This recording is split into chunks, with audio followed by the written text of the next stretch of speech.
Hey guys, today I'm going to tell you how to turn off background apps to save battery life on Vivo Y29. If you're using Vivo Y29 and now you want to turn off your background apps to save your battery, so let's see how can you do this. You just have to open your settings.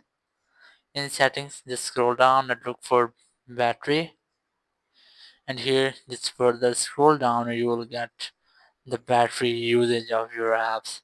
Here, you just have to tap on view the complete power consumption list and you will get all of the battery usage of your apps.